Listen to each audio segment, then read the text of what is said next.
Hello ladies and gentlemen, welcome back to Uncle Matt's Cookery Lessons with a brilliant one. This is Branston Pickle, or my version anyway, and it's wonderful.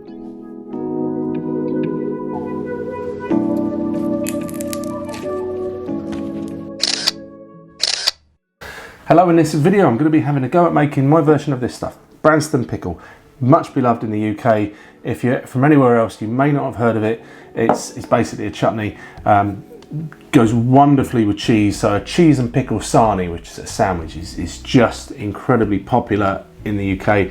And yeah, I think you're going to really like this one. Alright, there's the ingredients, looking nice.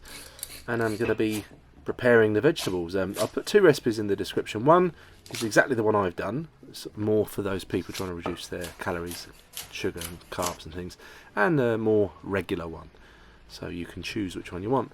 And when you're doing your vegetables, especially the hardy vegetables, so the carrot and the Swede, and I know if you're in America you're going, that's a rutabaga, okay, that's what you call it, and if you're in Scotland again, that's a turnip.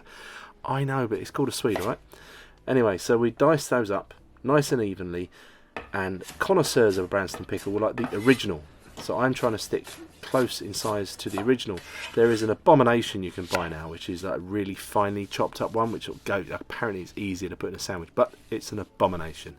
Stop making that. Comments below if you're triggered by my views there. Dice in an onion, and try not to waste the bits around the core.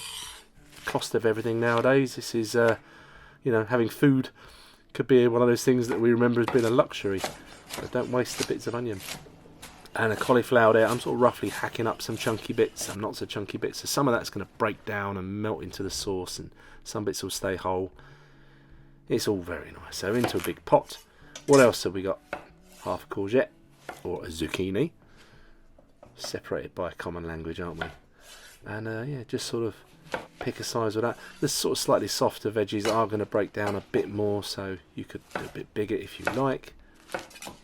I'm happy with that. What else? What's next? A nice Granny Smith apple. I like the Granny Smith for cooking.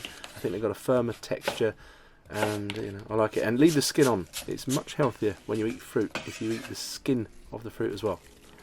All right. That's allspice, cayenne, mustard seeds, garlic. You don't have to have the exact spices, but I do recommend something similar. And that is xylitol after the lemon juice. Xylitol is the substitute sugar. Malt vinegar and a bit of water.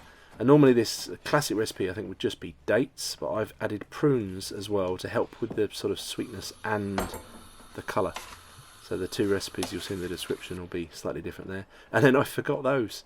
That is the gherkins, or cornichons, or pickles. And yeah, I forgot them, so I put them in after about 10 minutes. No damage done there. So after about 30 minutes of simmering away over a sort of medium low heat, don't let it catch. You haven't got to stand there and stir it constantly, but don't forget about it. And so after an hour or so, I think we're just about there. Time to season. Now remember this, when you season something that's going to be eaten cold, when it's hot, you'll need to almost over season it if you like, because you'll be able to taste that more when it's hot than when it's cold. I hope I've explained that reasonably well. Sterilising the jars that I've chosen with some boiling water straight from the kettle, and yeah, we're there, we're good. That's a handy little contraption I bought a little while ago, because I do like to make preserves and things like that, and it makes a much tidier job of getting it from the pot into the jars. And just tap that down a bit, feeling very pleased with yourself. A little bit of waxy paper on the top to help preserve it again. Pop your lids on, label them, and it's done. Right, so this is 3 days later. The pickle won't be at its best. It won't be at its best for probably a few weeks still, or maybe even a month or two. But it's still blooming lovely.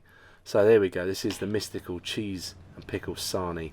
Something that Cross and Blackwell improved on in 1922 when they invented this thing called Branston Pickle. And look at that. Yeah, over to me for the tasting. So I've been enjoying my sandwich here. I just want to try the pickle on its own.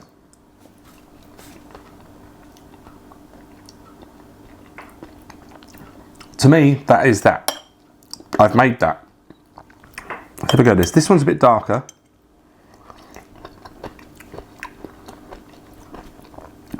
The vegetable pieces are crunchier. So they're obviously not cooking theirs for as long as I cooked that one for, but I really liked that one. I really like that one as well. Although for me now, my palate is too sweet because, you know, I hardly have any sugar. I've almost completely tried to eradicate it from my diet. I'm not claiming that this is keto friendly because it does have the xylitol, which does have, it's something like 40% of the calories or the sugar that normal sugar has. So it does still have sugar.